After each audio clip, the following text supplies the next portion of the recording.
Hi കൂട്ടുകാർ, അസ്സലാമു അലൈക്കും വറഹ്മത്തുള്ളാഹി തആല വബറകാതുഹു. 7ാം ക്ലാസ് പൊതുപരീക്ഷയ്ക്ക് തയ്യാറാകുന്ന വിദ്യാർത്ഥികൾക്ക് വേണ്ടി തജ്വീദുൽ ഖുർആനിൻ്റെ ഒരു മോഡൽ ക്വസ്റ്റ്യനുമായിട്ടാണ് ഞാൻ വന്നിരിക്കുന്നത്.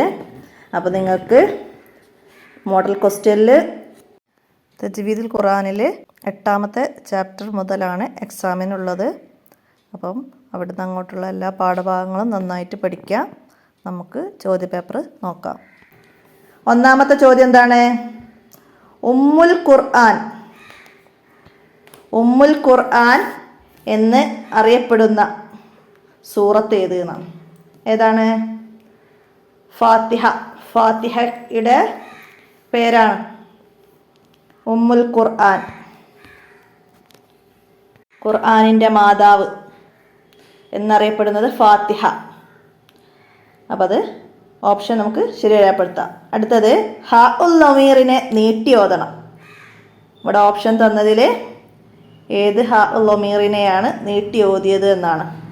അപ്പോൾ ഇവിടെ വന്നതിൽ ഇവിടെ നീട്ടി ഓതിയതിന് ഉദാഹരണം യുഅദ്ദിഹി ഇലൈക്ക എന്നതിൽ ഹാ ഇനെ കസർ യാ സ്വൈറ കൊണ്ട് നീട്ടിയിരിക്കുന്നു. അപ്പോൾ നമുക്കവിടെ ശരിയടയാളപ്പെടുത്താം. അപ്പോൾ ഹാ ഉൽ ലമീർ, അപ്പോൾ ചില സന്ദർഭങ്ങളിൽ ഹാ ഉൽ ലമീറിനെ നീട്ടി ഓതൂല എന്നൊക്കെ നമ്മൾ പഠിച്ചിട്ടുണ്ട്. അപ്പോൾ ഇവിടെ മുമ്പും ശേഷവും ഹർക്കത്ത് ആയത് കാരണം ഹാ ഉൽ ലമീറിനെ നീട്ടി ഓതണം. അപ്പോൾ അതാണ് അവിടെ മനസ്സിലാക്കി ഒന്നാമത്തെ ഓപ്ഷൻ നമുക്ക് ശരിയടയാളപ്പെടുത്താം. അപ്പോൾ ഇവിടെ രണ്ടാമത്തെ ഓപ്ഷൻ നോക്കൂ. എർലഹു ലക്കും എന്നതിൽ എന്താണ്? ഹാഇന് മുമ്പും ശേഷവും ഹർക്കത്തുകൾ തന്നെയാണ്.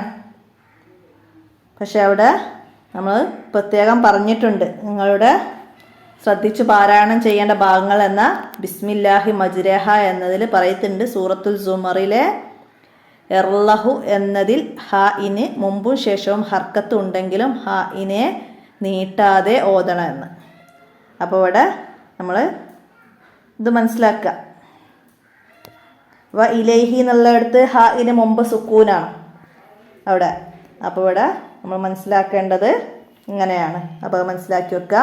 അടുത്ത മൂന്നാമത്തത് ചേർത്തി ഓതുമ്പോൾ നൂനിന് അലിഫില്ലാതെ ഓതണം.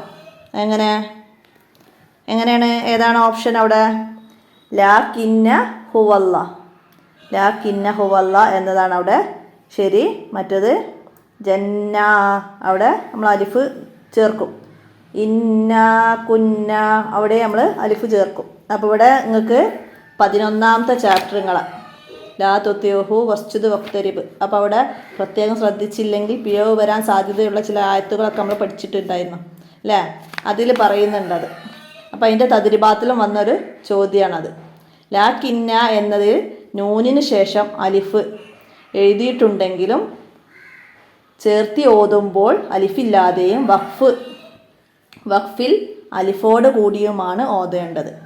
അപ്പം ലാ കിന്നഹു വല്ലാ അങ്ങനെയാണ് അവിടെ ഓതേണ്ടത്. മനസ്സിലാക്കുക. അടുത്തത് നാലാമത്തത് എന്താണ്? ഒരക്ഷരത്തിനു പകരം മറ്റൊരു അക്ഷരത്തെ എഴുതി. എന്താണ്? നിഅമതല്ലാഹി, അവിടെ ഒരക്ഷരത്തിന് പകരം മറ്റൊരക്ഷരത്തെ എഴുതി. അപ്പോൾ അതെന്താണ്? അവിടെ താഇന് പകരം മറ്റൊരു താഇനെ അല്ലേ, നിഅമതല്ലാഹി എന്നെഴുതി. അവിടെ ബദല് എഴുത്ത് രീതികൾ പറഞ്ഞൊരു പാഠമുണ്ട് 9ാമത്തെ ചാപ്റ്റർ. അപ്പം അതിൽ ഒരക്ഷരത്തിന് പകരം മറ്റൊരക്ഷരം എഴുതാൻ ബദല്. അപ്പം അതിൽ ഉദാഹരണത്തിൽ വന്നതാണ് നിഅമതല്ലാഹി എന്നത്, റഹ്മത്തു, സ്വലാത്ത്, അങ്ങനത്തൊക്കെ. അപ്പോൾ ഒക്കെ മനസ്സിലാക്കുക. അതുപോലെ അതിൽ നിന്ന് മറ്റുള്ള ഭാഗങ്ങളൊക്കെ ഹംസ്, വസ്ല്, ഫസ്ല്, ഹദ്ഫ്, സിയാദൊക്കെ ഉണ്ട്. അതൊക്കെ ഇതുപോലെ മനസ്സിലാക്കുക. ഇത് നമുക്കൊരു മോഡൽ ക്വസ്റ്റ്യനാണ്. ഇതുപോലെ മറ്റുള്ളതും വരാം, മനസ്സിലാക്കി പഠിക്കുക. അടുത്ത 5ാമത്തത് അറബിയിൽ പ്രസിദ്ധീകരിക്കുന്നതിന് വ്യാപകമായി ഉപയോഗിക്കുന്ന ലിപി ഏതാണ്? ഹത്തുൻ നഷ്ഹ്. അപ്പോൾ അവിടെ പാഠത്ത് പറഞ്ഞിട്ടുണ്ട് 8ാമത്തെ ചാപ്റ്റർ എഴുതാനും വായിക്കാനും വളരെ എളുപ്പമുള്ളതാണ് ഹത്തുൻ നഷ്ഹ്. ലോകത്ത് ഭൂരിഭാഗം രാജ്യങ്ങളിലും പരിശുദ്ധ ഖുർആൻ, ഹദീസ് ഗ്രന്ഥങ്ങൾ, മറ്റു അറബി പ്രസിദ്ധീകരണങ്ങൾ എന്നിവ ഹത്തുൻ നസ്ഹിലാണ് പ്രസിദ്ധീകരിച്ചത്. അപ്പം അത് മനസ്സിലാക്കുക. അതുപോലെ അതിൽ ഹത്തുൽ കൂഫി, ഹത്തുൽ സുലുസ്, ഹത്തുൽ റുഖ്, ഹത്തുൽ ഫാരിസ്, ഹത്തുൽ ദിവാൻ, അതൊക്കെ മനസ്സിലാക്കി പഠിക്കുക. ഇതുപോലെ ചോദ്യം വരാം, മനസ്സിലാക്കി പഠിക്കുക. പാഠഭാഗമൊക്കെ നന്നായിട്ട് നമ്മൾ റിവിഷനായിട്ട് തന്നെ പാഠഭാഗം ചെയ്തിട്ടുണ്ട്. അതൊക്കെ മനസ്സിലാക്കി പഠിക്കുക. അടുത്തത് ആറാമത്തത്, ഇതിൽ നീട്ടി ഓതേണ്ടത് ഏതാണെന്നാണ്. ഏതാണ് അവിടെ നീട്ടി ഓതേണ്ടത്? വല ആമുറന്നഹും എന്ന മൂന്നാമത്തെ ഓപ്ഷനാണ് ശരി. വല ഉലില്ലന്നഹും വല ഉമന്നിയന്നഹും വല ആമുറന്നഹും നമ്മൾ പഠിച്ചിട്ടുണ്ട് 13ാമത്തെ ചാപ്റ്ററിൽ, പ്രത്യേകം ശ്രദ്ധിക്കേണ്ട ആയത്തുകൾ എന്ന പാഠത്തിൽ. അപ്പോൾ അതൊക്കെ ഇതുപോലെ മറ്റു ഉദാഹരണങ്ങളൊക്കെ തന്നതുണ്ട്. അതൊക്കെ ഇതുപോലെ മനസ്സിലാക്കി പഠിക്കുക. നമുക്ക് ഓപ്ഷൻ തരും, അതിൽ നിന്ന് നമുക്ക് മനസ്സിലാക്കാൻ കഴിയണം. അപ്പോൾ എല്ലാവരും നന്നായിട്ട് പാഠഭാഗം തന്നെ നന്നായിട്ട് പഠിക്കുക. 13ാമത്തെ ചാപ്റ്ററിലാണ് ഇതിനൊക്കെ കുറിച്ചിട്ട് പറയുന്നത്. അടുത്തത് എന്താണ്? അടുത്തത് ചേരുംപടി ചേർക്കാനാണ്. ചേരുംപടി ചേർക്കാനുള്ളത് എന്താണ് വന്നത്? അൽ ഹദഫ്. ഹദഫ് എന്ന് പറഞ്ഞാൽ എന്തായിരുന്നു? അക്ഷരം ഒഴിവാക്കൽ, അക്ഷരത്തെ ഒഴിവാക്കലാണ് ഹദഫ്. അപ്പോൾ അതവിടെ ഓപ്ഷൻ ഡി എന്നതാണ്. അപ്പോൾ നമുക്ക് നമ്മുടെ ഒരു പാഠഭാഗം 9ാമത്തെ പാഠഭാഗത്തിൻ്റെ തദ്രിബാത്തിൽ വന്നിട്ടുണ്ട് ഇതുപോലെ മാച്ച് ചെയ്യാൻ. പിന്നെ അസിയാദ എന്ന് പറഞ്ഞാൽ എന്താണ്? അക്ഷരത്തെ കൂടുതലാക്കൽ ഓപ്ഷൻ ഇ. അപ്പോൾ അത് ഇ എന്ന് നമുക്ക് എഴുതാം. അടുത്തത് എന്താണ്? അപ്പോൾ അവിടെ ഉള്ളുർ കൈഫ എന്നിടത്ത് എന്താണ്? ഹംസത്തുൽ വസ്ലിൽ ഒമ്മ കൊടുത്ത് ഓതണം, ഹംസത്തുൽ വസ്ലിൽ. അപ്പോൾ നിങ്ങളെ 10ാമത്തെ ചാപ്റ്ററിൽ പറയുന്നുണ്ട്, ചേർത്തി ഓതുമ്പോൾ വായിക്കാത്തതും തുടക്കത്തിൽ മാത്രം വായിക്കുന്നതുമായ ഹംസയാണ് എന്ത്? ഹംസത്തുൽ വസ്ല് മനസ്സിലാക്കുക. പിന്നെന്താണ്? ഫേലുകളിൽ വരുമ്പോൾ ഹംസത്തുൽ വസ്ലിന് ശേഷമുള്ള രണ്ടാമത്തെ അക്ഷരത്തിന് ഫതഹോ കസറോ ആണെങ്കിൽ ഹംസത്തുൽ വസ്ലിന് കസ്ർ നൽകുക. അതായത് ആദ്യത്തെ അലിഫിന് കസ്ർ നൽകുക. അല്ലെങ്കിലോ മൂന്നാമത്തേതിന് ലമ്മാണെങ്കിൽ ഹംസത്തുൽ വസ്ലിന് ലമ്മും നൽകുക. അപ്പോൾ ഇവിടെ ഉള്ളുർ എന്നതിൽ വസ്ലിൻ്റെ അലിഫടക്കം മൂന്നാമത്തെ അക്ഷരമായ ലൂന് എന്താണ്? ലമ്മാണ്. അതുകൊണ്ട് വസ്ലിന് നമ്മൾ ലമ്മും കൊടുത്തു വേണം ഉള്ളുർ എന്ന് വായിക്കാൻ. അപ്പോൾ മനസ്സിലാക്കുക. ഉദാഹരണം തന്നാൽ എന്താണ് നമുക്ക് മനസ്സിലാക്കാൻ കഴിയണം. അതിൽ തന്നെ തന്ന മറ്റ് ഉദാഹരണങ്ങളൊക്കെ നന്നായി മനസ്സിലാക്കുക. അതായത് അൽഹംദു, അർറഹ്മാന്, അല്ലാഹുല്ലദീ ഇസ്മുകളിൽ വരുമ്പോൾ എന്താണ് ശ്രദ്ധിക്കേണ്ടതെന്നൊക്കെ വരും. അതൊക്കെ മനസ്സിലാക്കി പഠിക്കുക. നമുക്ക് അടുത്ത ചോദ്യം നോക്കാം. മജ്രേഹ വ മുർസാഹ ഓപ്ഷൻ ബി. റായിനെ ഇമാലത്തും തർക്കീക്കും ചെയ്തോതണം. നമ്മൾ പാഠഭാഗം എടുക്കുമ്പോൾ അതിനെപ്പറ്റി നന്നായിട്ട് വിശദമായിട്ട് തന്നെ പറഞ്ഞിട്ടുണ്ട്. എല്ലാവരും മനസ്സിലാക്കുക. അപ്പോൾ ഈ മാച്ച് ചെയ്യുന്നത് നിങ്ങൾക്ക് പാഠഭാഗത്തിൽ 3-4 പാഠങ്ങളിലായിട്ട് വന്ന മാച്ച് ചെയ്യാനുള്ളത് തന്നെയാണ് വന്നത്. അപ്പോൾ അതൊക്കെ നന്നായി മനസ്സിലാക്കി പഠിക്കാം. അടുത്തത് എന്താണ്? ബദൽ 11ാമത്തത്. ഒരക്ഷരത്തിന് പകരം മറ്റൊരക്ഷരത്തെ എഴുതൽ ഓപ്ഷൻ സി എന്നതാണ്. അപ്പോൾ അത് ഈ ഉദാഹരണങ്ങൾ ഇതുപോലെ വരുന്നത് നിങ്ങൾ 3-4 ചാപ്റ്ററുകളിലായിട്ട് പലതരത്തിലും പഠിച്ചിട്ടുണ്ട്. അതൊക്കെ മനസ്സിലാക്കുക. ഇത് തന്നെ വരണമെന്നില്ല, മനസ്സിലാക്കി പഠിക്കുക. പാഠഭാഗത്തിൻ്റെ മറ്റു ചോദ്യങ്ങളൊക്കെ നോക്കിയിട്ട് മനസ്സിലാക്കുക. ഇനി പൂരിപ്പിക്കാനാണ്. വിട്ട ഭാഗം പൂരിപ്പിക്കണം. എന്താണ്? ലാ തഅ്മന്ന എന്നതിൽ നൂനിന്മേൽ ഡാഷ് ചെയ്യണം. എന്താണ്? നിങ്ങളെ 12ാമത്തെ പാഠത്തിൽ പറയുന്നുണ്ട്. 2ാമത്തെ ഇതായിട്ട് പറയുന്നുണ്ട്. എന്താണ് അവിടെ? ഇഷ്മാം ചെയ്യണം. എന്നതിൽ നൂനിന്മേൽ ഇഷ്മാം ചെയ്യണം. അപ്പോൾ ഇഷ്മാം എന്താണെന്നൊക്കെ നമ്മൾ വീഡിയോ പ്രത്യേകമായിട്ട് തന്നെ ചെയ്തിട്ടുണ്ട്. അതിന് ഓതുന്ന രൂപമൊക്കെ ആയിട്ടുള്ള വീഡിയോ ഞാൻ ചെയ്തിട്ടുണ്ട്. നമ്മൾ പറയുമ്പോൾ അത് മനസ്സിലാവില്ല. അത് ഓതുന്നത് നമ്മുടെ ചുണ്ടിൽ കാണണം. അപ്പോഴാണ് മനസ്സിലാക്കേണ്ടത്. അടുത്തത് എന്താണ്? അടുത്തത് പരിശുദ്ധ ഖുർആനും പാഠകിതാബുകളുമെല്ലാം ഡാഷിലാണ് എഴുതപ്പെട്ടിട്ടുള്ളത്.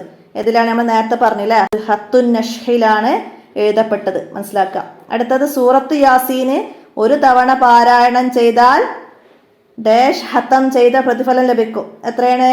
10 തവണ ഹത്തം ചെയ്ത പ്രതിഫലം ലഭിക്കും. 10 തവണ നമ്മൾ അവസാനത്തെ പാഠത്ത് പറയുന്നുണ്ട് അല്ലേ. അടുത്തതാ ബിഅ്സൽ ഇസ്മു എന്ന് ഓതുമ്പോൾ ലാമിന്റെ ഹർക്കത്ത് ഡാഷായി ഓതണം. എങ്ങനെയാണ്? ഇവിടെ ലാമിന്റെ ഹർക്കത്ത് കസ്റാവണം. അതും 12ാമത്തെ പാഠത്തിലെ 7ാമത്തെ ഉദാഹരണമായിട്ട് പറയുന്നുണ്ട്. ബിഅ്സൽ ഇസ്മ എന്നത് ലാമിന് മുമ്പുള്ള ഹംസത്തുൽ വസ്ല് ചേർത്തി ഓതുമ്പോൾ നഷ്ടപ്പെടും.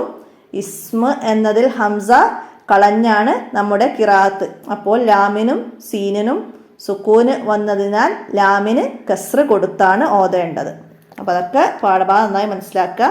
അടുത്തത് എന്താണ്? അടുത്ത 16ാമത്തത് എന്താണ്? നമ്മളെ 10ാമത്തെ ചാപ്റ്ററിന്റെ അടിയിലൊരു ബൈത്ത് പറഞ്ഞിരുന്നു ഹംസത്തുൽ വസ്ലിന്റെ അലിഫിനെ കുറിച്ചിട്ട്.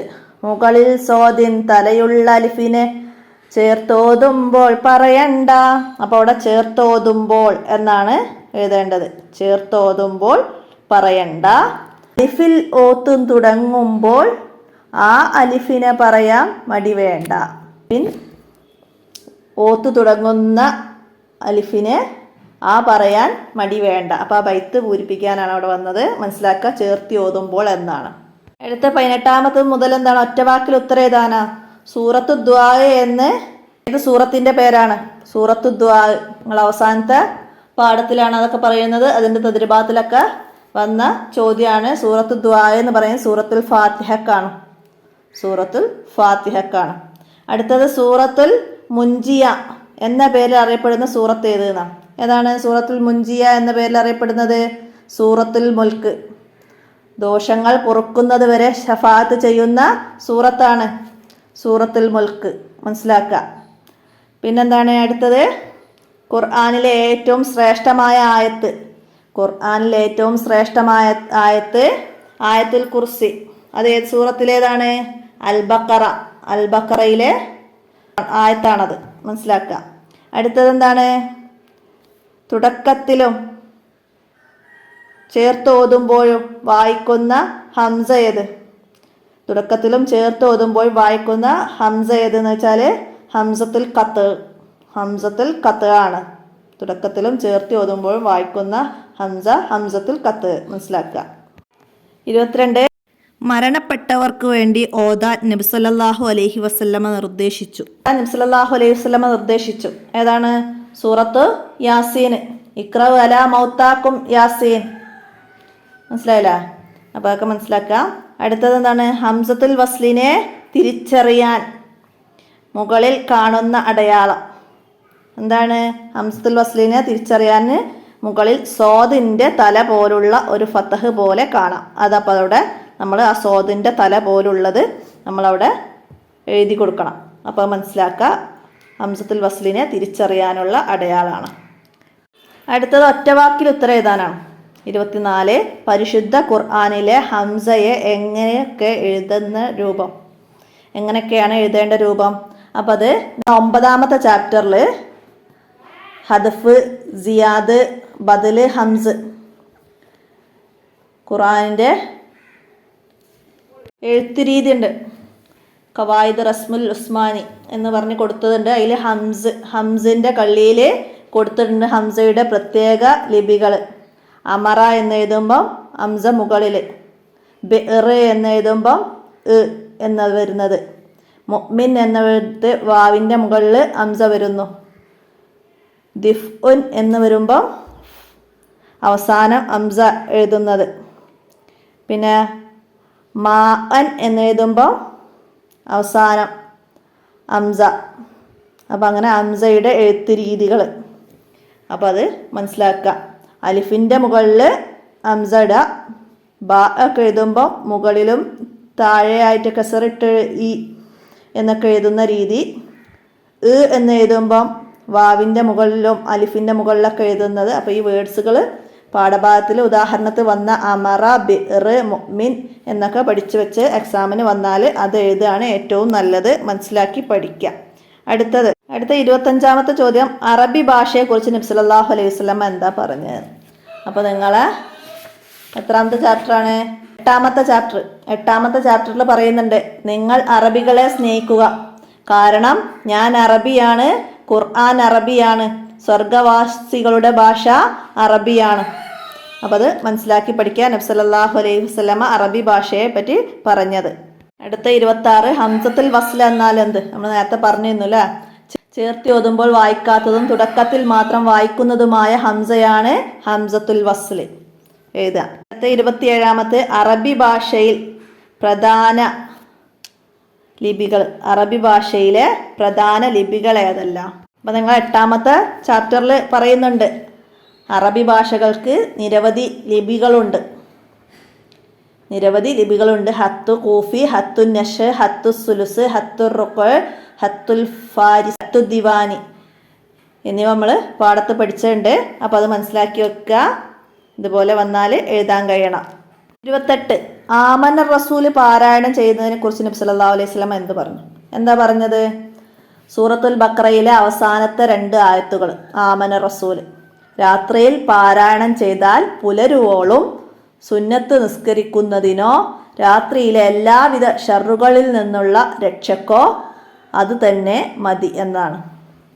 അപ്പോൾ ആമന റസൂല് പാരായണം ചെയ്താൽ പുലരുവോളം സുന്നത്ത് നിസ്കരിക്കുന്നതിൻ്റെ പ്രതിഫലമോ അതുപോലെ എല്ലാവിധ ഷർറുകളിൽ നിന്നുള്ള രക്ഷക്കോ ആമന റസൂല് മതി എന്നാണ് നബി സല്ലല്ലാഹു അലൈഹി വസല്ലം പറഞ്ഞത്. അപ്പോൾ ആ പാഠത്തിൻ്റെ അവസാനത്തെ ഭാഗത്തുണ്ട്, നിങ്ങൾ അവസാനത്തെ പാഠത്തിൽ അവസാനത്തെ ഭാഗത്തിൽ പറയുന്നു ആമന റസൂലിയെ കുറിച്ചിട്ട്. അതുപോലെ ആയത്തുൽ കുർസിയെ കുറിച്ചിട്ട് പറഞ്ഞിട്ടുണ്ട്. അത് എന്താണ്? ഖുർആനിലെ 6000-ൽ പരം ആയത്തുകളിൽ ഏറ്റവും ശ്രേഷ്ഠമായ ആയത്തുൽ കുർസി. നിസ്കേഷവും രാവിലെയും വൈകിട്ടും അങ്ങനെ ധാരാളം സന്ദർഭങ്ങളിൽ ആയത്തുൽ കുർസി പതിവാക്കൽ പ്രത്യേകം സുന്നത്തുണ്ട്. അതുപോലെ വാക്കിയയെ കുറിച്ചിട്ട് ഒക്കെ അതിൽ പറയുന്നുണ്ട്. പാഠഭാഗം നന്നായിട്ട് വായിച്ച് മനസ്സിലാക്കാനുള്ള പാഠങ്ങളാണ് തജ്വീദിലുള്ളത് മുഴുവനും. നമുക്ക് ഇതൊരു മോഡൽ ക്വസ്റ്റ്യൻ മാത്രമാണ്, എവിടുന്നാ ചോദ്യം വരികയെന്ന് നമുക്ക് പറയാൻ പറ്റില്ല, മനസ്സിലാക്കി പഠിക്കാം. അടുത്തത്, ഖുർആനിലെ എഴുത്തിനുള്ള പ്രധാന 6 നിയമങ്ങൾ ഏതെല്ലാം? എഴുത്തിന് വേണ്ട പ്രധാന 6 നിയമങ്ങൾ ഏതൊക്കെയാണ്? നമ്മൾ നേരത്തെ പറഞ്ഞു, ഖവായിദു റസ്മുൽ ഉസ്മാന്, എഴുത്തിനുള്ള 6 പ്രധാന നിയമങ്ങൾ. ഹദഫ്, സിയാദ, ബദല്, ഹംസ്, വസ്ല്, ഫസ്ല്, മാഫി, ഖിറാത്താനി, ഫകുത്തുബ ബഹിദാഹുമ. അപ്പം അത് 6 നിയമങ്ങൾ. അത് നന്നായി മനസ്സിലാക്കുക, ഇതുപോലെ എഴുതാൻ കഴിയണം. അടുത്ത 30ാമത്തത്, ഹംസത്തുൽ വസ്ലിന് ലൊമ്മ നൽകി ഓതണം എപ്പോൾ? നമ്മൾ നേരത്തെ പറഞ്ഞതാണ്, എന്നാലും ഒന്നും കൂടി പറയാം. ലൊമ്മ നൽകി ഓതേണ്ടത് എപ്പോഴാണ്? അപ്പോൾ ഇവിടെ നേരത്തെ നമ്മൾ പറഞ്ഞതാണ്, ഒന്നും കൂടെ പറയാം. എന്താണ്? ഹംസത്തുൽ വസ്ലിന്, അതായത് ഫേലുകളിൽ വരുമ്പോൾ ഹംസത്തുൽ വസ്ല് കഴിഞ്ഞിട്ട് രണ്ടാമത്തെ അക്ഷരത്തിന് ലൊമ്മാണെങ്കിൽ ഹംസത്തുൽ വസ്ലിന് ലൊമ്മ് നൽകിയാണ് ഓതേണ്ടത്. അവിടെ ഹംസത്തുൽ വസ്ലിലെ രണ്ടാമത്തെ അക്ഷരത്തിന് ലൊമ്മാണെങ്കിൽ ഹംസത്തുൽ വസ്ലിനും ലൊമ്മ് നൽകിയാണ് ഓതേണ്ടത്. അപ്പോൾ ഇതുപോലെ ഹംസത്തുൽ വസ്ലിന് കസ്ർ നൽകി ഓതണം എപ്പോൾ? അങ്ങനെ വന്നാലോ? ഫേലുകളിൽ വരുമ്പോൾ ഹംസത്തുൽ വസ്ലിന് ശേഷമുള്ള രണ്ടാമത്തെ അക്ഷരത്തിന് ഫത്തഹോ കസറോ ആണെങ്കിൽ ഹംസത്തുൽ വസ്ലിനും കസർ നൽകണം.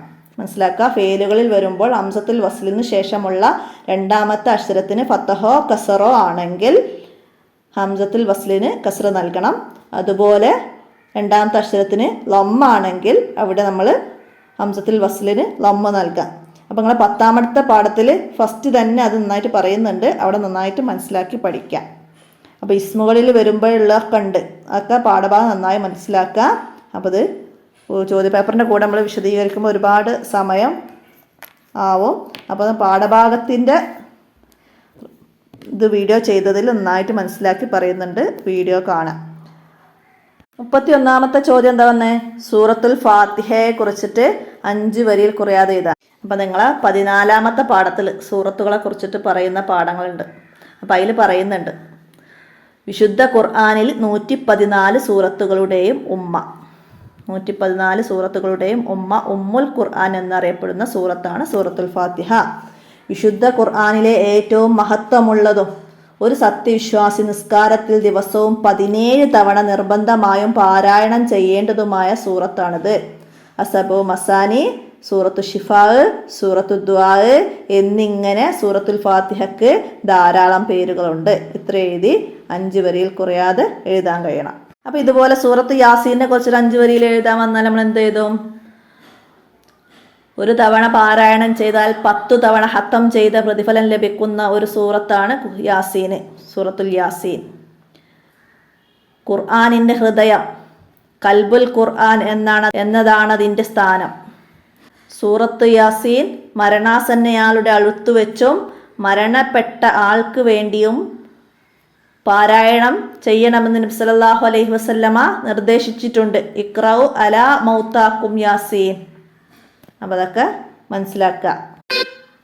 അതുപോലെ സൂറത്ത് മുൻജിയെ കുറിച്ചിട്ടും ഒക്കെ പറയുന്നുണ്ട്. സൂറത്തുൽ മുൽക്ക്, അതിനെക്കുറിച്ചിട്ടൊക്കെ മനസ്സിലാക്കിയിട്ട് പഠിക്കുക. അപ്പോൾ എത്രയാണ് ഈ മോഡൽ ചോദ്യപേപ്പറിൽ വന്നത്. അപ്പോൾ ഇത്രയും ചോദ്യങ്ങളൊന്നും നിങ്ങൾക്ക് ഉണ്ടാവില്ല. നിങ്ങൾക്ക് തസ്കിയയും തജ്വീദും ഒരുമിച്ചാണ് വരിക. അപ്പം കുറച്ച് ചോദ്യങ്ങളെ ഉണ്ടാവുള്ളൂ. പക്ഷേ നമുക്ക് പാഠഭാഗങ്ങൾ നന്നായി മനസ്സിലാക്കിയാലേ ഏത് ഭാഗം വന്നാലും എഴുതാൻ കഴിയും. എന്ന് വെച്ചാൽ നന്നായിട്ട് പഠിക്കേണ്ട ഭാഗങ്ങളാണുള്ളത്. ശ്രദ്ധിക്കേണ്ട ഇതും എഴുത്ത് രീതികളും ഒക്കെ കുറേ ഭാഗങ്ങളുണ്ട് നമുക്ക് മനസ്സിലാക്കി തന്നെ പഠിക്കാനുള്ളത്. അപ്പോൾ ഇനി കുറച്ച് സമയമേ ഉള്ളൂ. നന്നായി പഠിക്കുക, പാഠഭാഗം തന്നെ നന്നായിട്ട് വായിച്ച് മനസ്സിലാക്കുക. അപ്പോൾ ഇന്നത്തെ വീഡിയോ ഇവിടെ അവസാനിപ്പിക്കുകയാണ്. എന്തെങ്കിലും തെറ്റുകളൊക്കെ പറഞ്ഞു പോയത് ഓട്ടോമാറ്റിക്കായിട്ട് പറഞ്ഞു പോകുന്നതാണ്, മനഃപൂർവ്വം പറയുന്നതല്ല. അപ്പോൾ കട്ട് ചെയ്യണം എന്നൊക്കെ കരുതും. അപ്പോൾ വീഡിയോ ഒരുപാട് തവണ കേട്ടുങ്ങാണ്ട് കട്ട് ചെയ്യാനൊന്നുള്ള സമയമില്ല. അപ്പോൾ എന്തെങ്കിലും പെട്ടുപോയതൊക്കെ ഉണ്ടെങ്കിൽ എല്ലാവരും ക്ഷമിക്കുക, എല്ലാവരും ദുആയിൽ ഉൾപ്പെടുത്തുക. അല്ലാഹു തആല നമുക്ക് വിജയം നൽകുമാറാവട്ടെ. അസ്സലാമു അലൈക്കും വറഹ്മത്തുള്ളാഹി വബറകാതുഹു.